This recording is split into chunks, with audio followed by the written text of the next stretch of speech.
So we've got our nice little ruffle edge on both sides.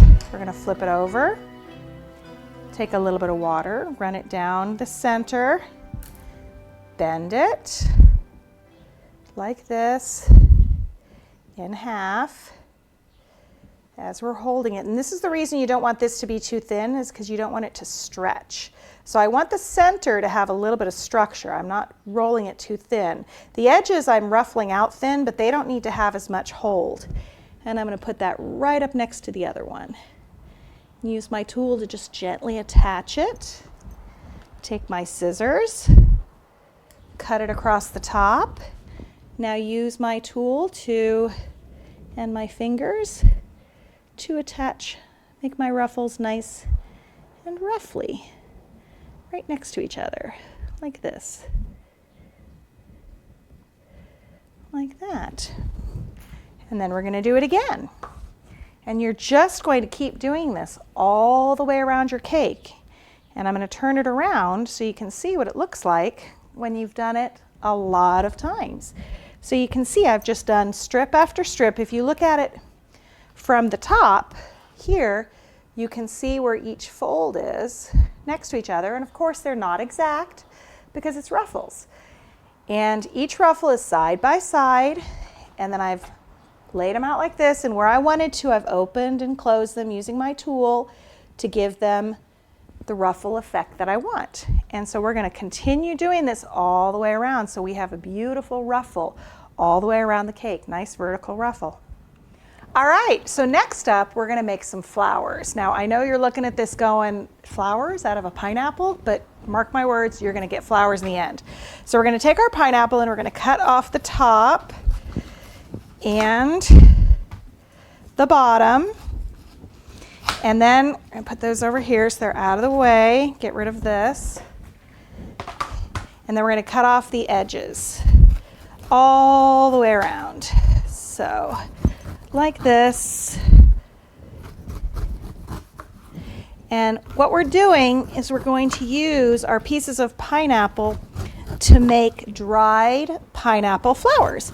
So they're going to be edible. They're just going to be like yummy dried pineapple chips, but they're going to look like beautiful flowers.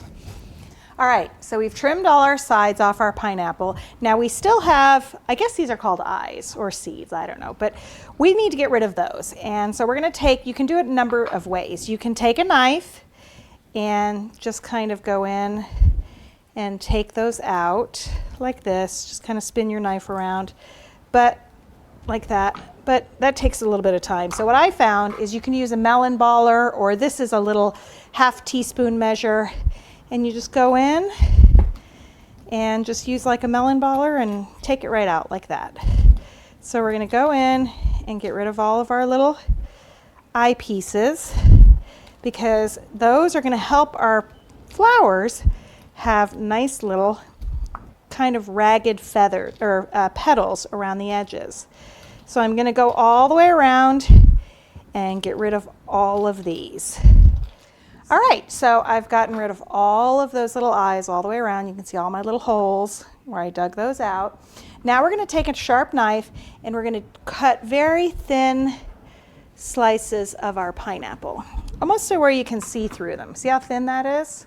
So we're going to cut a bunch of those, and what we're going to do is we're going to dry them. So let me cut a few and I'll show you how we're going to do this. And they don't have to be perfectly even because they're going to be flowers, and you know, no flowers are perfect. So we've got our thin little pieces that look like this, and we're going to lay them in a muffin pan. Just like this. Now, if some of your edges are too straight, like that's a little bit straight, I'm going to break it up a little bit because you don't want a straight edge on any of your edges. So I'm just going to take them and kind of separate them a little bit like that. And I'm going to lay that in. This one's a little thick, so it's a little harder to push in, but I'm just going to push it in like that. And we're going to take another strip. Same thing, this edge is a little straight, so I'm just going to kind of break it up with my fingers. We're going to lay that in. And we're going to do that with all of the little strips we